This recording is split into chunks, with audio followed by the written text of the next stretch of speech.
Hello, ladies and gentlemen, and welcome back to Let's Play Castlevania. In the last episode, we got the Rock's Feather. Rock's Wing? Rock's Feather? No, Rock Wing. Rock Feather is in Four Swords. We got the Rock's Feather, and we started gathering some stuff around the castle. I keep wanting to call it Castlevania, but that's not actually the name of it. So, we've got a few things that we are going to gather with the Rock's Feather. That was really a kind of redundant sentence. I'd already kind of said all the information encoded in there. But we are heading down to the underground warehouse. Unfortunately, as I've mentioned before, the underground warehouse is a very difficult place to access. There is no way into it other than through the top exit, which is up here. So we're going to head down and to, if you cast your mind back, the kind of long, thin tube that has a succubus in it. Oh, it should be noted at this point as well that all of the puzzles in the underground water... Oh, well, that was unnecessary. All the puzzles in the underground gallery, like the block puzzles, remain solved once you've solved them, so we don't have to fanny around with that anymore, which is super handy.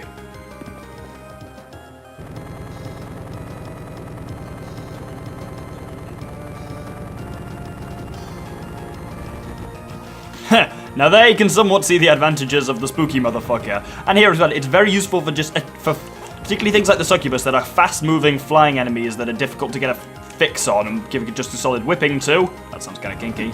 The spook is very good for just kind of pinning them down. Anyway, in this tube we want to hop up to the top here, and there is a demon lord here. Nope. Let's try that again.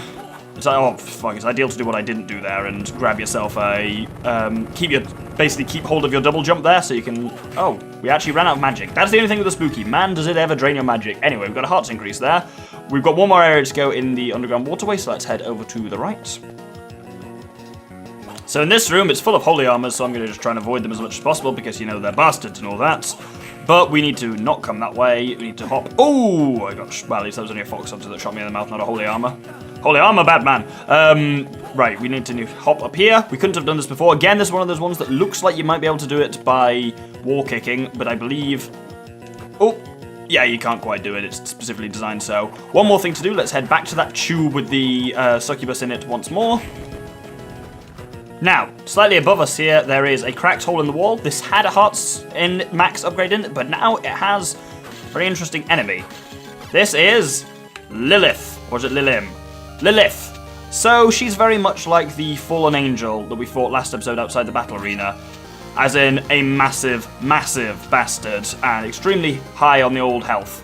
But there is an advantage. If you look to the right on the visualizer, you will see that she yields an outrageous amount of experience, as enough to level us up there easily. I'm only drawing attention to her now because this is the only one in the game, and she appears here shortly after defeating Camilla. This is the only place in the game she will appear and yields perhaps the highest experience in the game of anything. There's actually one more enemy who's slightly better for killing, but yeah, if you need to level up for anything, that's your place to go. But we're heading far from here. We're now going to head to the Triumph Hallway, like right out near the entrance to the castle. Now, over here is, it's where we fought our first flame armor. Also, this thing here, if you haven't got it, will contain a cross, so that's super handy. But if we jet up here, then we will find a HP upgrade. A few more things to get before we can actually continue on with the game now. Now we need to go to the very bottom of the machine tower. It's actually still in the Triumph Hallway area. Now, if we come through here, this is an area we briefly popped into, but didn't really do anything in. Up to the top is, weirdly enough, a frozen shade. I guess this is just to really make it clear that this is an area that you are only getting to at this point of the game, though you wouldn't have got to this point of the game to not know that anyway. That didn't make much sense. But if we come down here, we can push this out of the way. We could have done this before. I just forgot to, but decided to do it while I'm here anyway. And there is a thunder armor. You can work out basically what time of the game you're supposed to have done stuff by what enemies guarding it. Thunder armors are still basically an enemy from a few episodes ago at least, so clearly we were supposed to do this pretty much once we got the heavy ring immediately. Anyway, we're now going to climb up the machine tower, which is, I must stress, made considerably easier by having the Rock's Wing. And we're going to go right to the top. If you've not got the Uranus card from the Trick Candle, now's a good chance to get it, because you'll be going pretty much through the Golden Boss Room, or very near to it. Oh, it just feels like cheating, doesn't it? But yeah, we'll be going pretty much past there, and we just need to get to the section at the top of the machine tower that connects to the audience room. You could absolutely have got there by doing the audience room way, but we're here anyway, and it's quicker to do it this way, because the... ow, fuck. As you can see, the machine tower is easy as knobs when you've got... Because this is one of very few areas where nothing scary appears here later. Like no new enemies come here, and when you've got this fucker, you can just clear the whole thing in one. It's easy. So, once you reach this kind of bit going down, what we can do now is come over to the side here. And this bit obviously is only really traversable with the rock swing. And you get to this huge area here that introduces a new enemy. Further proof that everything is were in this game. This is the, well, that says were Jaguar. Oh, and we've killed it already before the name even came up at the bottom, but there's another one here as well. This is a were horse. For fuck's sake, let me hit you. There we go, were horse. So they fight in an interesting style. It's a style we'll have to get used to soon because there's another very annoying enemy that comes up that fights like this. So it hits the ground like that and then it shoots up pieces of stone. Those bits of stone are absolutely projectiles, so you can block them with a Jupiter combo, such as the lovely Jupiter and Serpent, which I'll demonstrate. Okay, that didn't block it particularly well, but werehorses also don't have much health. So if you just kind of really hit them, you'll be alright. Got two things to grab here, because there's actually two upgrades. If you look on the map to the left, you will see that. The first one is over to the left here. Right to the left, actually. Ha! Right to the left, that's confusing. Kill the stupid Jaguar. Then there's one up here. And then the other one is, of course, immediately to our right, but we can't actually get to it from up here because it's awkward. We have to go around. So we go up here. Done there. And this is pretty much just about it. I really like seeing these kind of big open areas now that you get towards the end of these kind of wall sections that are only rock wingable to, and seeing the moon in the background that's still looking as full as it looked right at the beginning of the game, but apparently time has passed and they're nearly ready to do the right, so apparently that's getting fuller. Anyway, with those two done, we are now going to head down to the outer wall section by the audience room. Oh, and there's a new enemy that's now appeared in the audience room. This is the Wind Demons. This has replaced axe armors and such around the audience room. It fights like pretty much any demon except for the fact that because it's wind, its projectiles aren't real. They're not physical, they can't be blocked by a Jupiter shield or by whipping or anything like that. So you've really just got to be able to stay mobile and just be able to dodge them. Not the easiest one, but at least the audience room is quite a wide open area, so dodging is relatively easy. And they don't take much to kill, they've kind of got quite low defense. So here in the outer wall, as you can see, there's a lot of airspace here. And we want to come up to this a little bit at the top. There is a wind armor here, which you just need to really keep at a distance. Like, more even than any other armor. When it raises its sword, step back, because those wind waves can go quite a long way. But other than that, they're fairly easy to fight. Of the numerous horrible enemies we're about to start encountering, wind armors are, believe me, the least of your worries.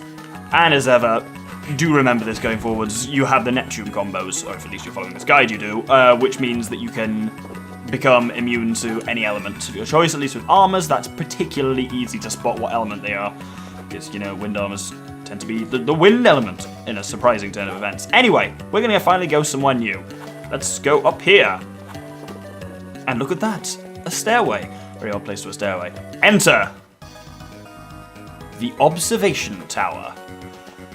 This is extremely difficult. There's no easy way to do it, and to kind of put that, this is full of the most horrible enemies in the game. As you can see, it's opening up with a legion, and they are known to be bastards. Because, yes, the curse is extremely annoying. Now, I believe there is a hidden thing in one of... There we go. Oh, and if we go through there... Is there a new enemy through here? Nope, there's another legion. Legions are quite big, so they're relatively easy to wedge across inside. Let's grab that magic point. And as you can see from the map, the observation tower is an interesting area. Its rooms tend to be very big and very open. You'd think this would be a good thing, but no, believe me, they managed to fuck you with it. Let's select new and exciting weaponry to use. As you can see, that particular... Oh no, one of the bastards got me. Oh, now I can't even use Apollo stuff. That one, I was gonna say, is very effective against legions. The Apollo and...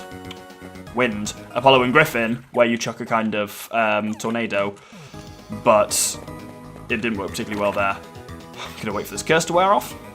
Oh, that wore off already, and we got just a little bit of wind armors to get through here. Wind armors are extremely susceptible to having large blobs of lightning thrown at them, as too is almost every enemy in this game.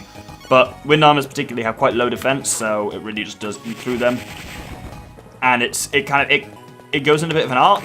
The old electric ball, which means it can go over the heads of smaller enemies, but armors are about the right size. Huh, you think you're done with wind armors? Oh no, there's more of the bastards up here. There's another layer of them. That one actually nearly went over his head, but it didn't quite. Is there another one? Of course there is. Oh, that one actually wasn't quite dead when I ran through him nearly. That was very close. Oh, he got me. What a bastard. Anyway, let's grab... Oh, fuck my life. Let's grab another wind armor, apparently. Can't escape the bastards. And there is a nice HP max upgrade. That's awesome. Let's head back to the main room. Now, back in here, we're surprisingly still not ready to move on. We need to... There's one more exit for this room that has something stored in it before we kind of go through the entrance we actually need to. Just about killed that bastard in time. Legions, at least, I have mentioned this before, but I'll mention it again for kind of completeness' sake. Like any enemy that inflicts a status on you, they drop the thing that you need to not have that status anymore. So because Legions curse you, they drop a Cure Curse, which is handy. I expected to have a lot more Cure Curses than I did at this point, because I didn't actually have to grind on the old Fallen Angel. That sounds super dodgy. For as long as I... Ooh, Cure Curse. As I expected to, so I didn't actually get a lot of Cure Curses out of them. 2 new enemies here. The Evil Pillar, which is the slightly spookier version of the Devil Tower. So just shoots stuff at you, relatively straightforward. The enemy following it is perhaps the most difficult enemy in the game, or certainly one of them. Entering the Minotaur. Looks like a werehorse, but as you can see, it sends this shockwave at you. You will notice I've got on Neptune and Golem, so I'm immune to earth damage, and it's an earth type. So that is super helpful. It's pretty much one of the only ways to fight them. Important thing to think about them. Don't get cocky. Jump over their attack and whip them. Only whip them once. It feels like you might be able to fit 2 in there, but you can't, or you have to be bloody fast to do so. If in doubt as well, just whip them once and then make sure you move back as well, because as you can see, they move forward with their attacks a lot, and they can really land you in a corner if you're not careful. I strongly recommend using the Neptune combination there. It's one of the most effective ones for stopping them, essentially. Even like offensive ones, like using the Fire Whip or the Whip of Thorns or something like that, isn't quite as good, but you can just see from how much magic we've lost already, how much damage these guys would have done to us were we not absorbing it. Though, of course, I'm being a little careless fighting them, because well, that's extremely loud. Someone's apparently like rolling bins around us. I think it is rolling bins around outside, something like that. I don't know, I thought it was someone snoring really loudly or something like that. Turns out, no, it's just bins or something. Let's kill that Evil Pillar. Evil Pillars can kind of, there are a fair few of them around the observation tower, and they can screw you over, because they turn you to stone, and while you're turned to stone, you take quadruple damage. So they can freeze you, and then something like a Minotaur will absolutely fuck you up during that time. I think we're finally done with Minotaurs though. Oh yes, we are. There is a heart's max increase, and let's head back to the main room. As you can see, I've let my magic regenerate a little bit. Do remember the trick where you can essentially rejig your magic indefinitely by you rejig your magic and health by kind of waiting for your health to regenerate. Please kill this Legion quickly. There we go. Let your magic regenerate. Use Jupiter and Manticore? No, Jupiter and Mandragora to heal while standing still, then wait for your magic to come back, and repeat that process until you're back to both full magic and full health. Sirens are incredibly annoying. Oh my god, and I've been stoned. Oh, so you can... Fuck. You can just see how much damage that second one dealt because it hit me while I was turned to stone, and it's just so lethal. Oh, and he's gonna bloody do it again. Right, great, I'm down to half health already. That is a massive bugger. I've unlocked the spooky, because he's going to hopefully go and spook up that siren for me. Go on, do spooky things. Spook him. Oh my god. Hey, that was cool getting a level up from it. Yeah, I do like the kind of attachment style familiars, except for those times where they just don't attach, which is all too frequent. Anyway, it's hard to tell in this room sometimes what's background and what's foreground. But if we smash through... Oh, still not... Nope. Basically, there's a hidden room at the top left of this room, and I keep thinking I'm at the top, but apparently I'm not, because it all looks the damn same. Right, you kill that siren. Thank you, Spooky. That's what I hired you for. And then if we go through here... New enemy! This is a Catoblepas. Oh, the name's gone anyway. It's basically a Gorgon on crack. As you can see, got a lot of health, but... Ooh, it also dropped a heart high. That's super handy. Got a lot of health, but is very slow, much like a standard Gorgon, so you've just got to really take it out from a distance. A lot of the upgraded enemies basically fight like the non-upgraded enemies when you first fought them, because remember we struggled with Gorgons at first, or at least I was very careful with them. Annoying flying things are very easily taken care of by Captain Spooky over here. Through here is a save point. This is a particular note, because this is the only save point in the observation tower, which is to put it lightly, a tremendous type of buggering. So yeah, really just hold on to your dick for most of the observation tower, otherwise you're gonna get rogered. It's horrible. There is kind of a save point later. I'll explain what I mean when we actually get to it, but for now we've got one more thing I want to do before I end the episode. There's a little secret thing through here, and there's another room full of Minotaurs. I'm not meaning to let Captain Spooky take it out, because he's not actually doing a great deal of damage. Weirdly as well, Captain Spooky, one of the very few things that's serpent-based that doesn't do any kind of enemy freezing. When he kills them, he does not freeze them, but god, you can just see how little damage he does to them. We'll switch to Neptune and Golem. I will almost, if in doubt, I'll almost always switch to that when fighting Minotaurs, because I just know how dangerous they can be, that they can really screw with you. Let's kill this guy with a nice little well-placed cross. This is the other thing as well, they almost move too quickly to get multiple hits with a cross on them, so I'm gonna fuck you, I'll fight you later. Health max upgrade. And oh, there's like a statue with a naked woman in the background. She's got like boobs and stuff. Well, the Minotaurs for them now, but that's definitely like a fertility symbol kind of thing. That's weird. Because this is like the kids. Well, it's really not a kids game. There's a lot of fucked up shit in that. Have you looked at the model of a Legion up close? My god, it's like a cancerous face spewing tentacles. Anyway, fuck it. I'll just end at the save point. I was gonna end there, but I was like, actually, no, I don't want to do it. If we head back up here, oh. As you can see, this place has a lot of Rockwing navigation as well, which is always fun and slightly difficult because you have a tendency to crash into stuff all the... Oh, that's just not even funny. Right, we'll call it there for now, I think. We've gathered the last few things that we could with the Rockwing around the castle, and we've headed up now into the observation tower. Next episode, we'll be continuing to the very top room of the observation tower. Thank you very much, and good day.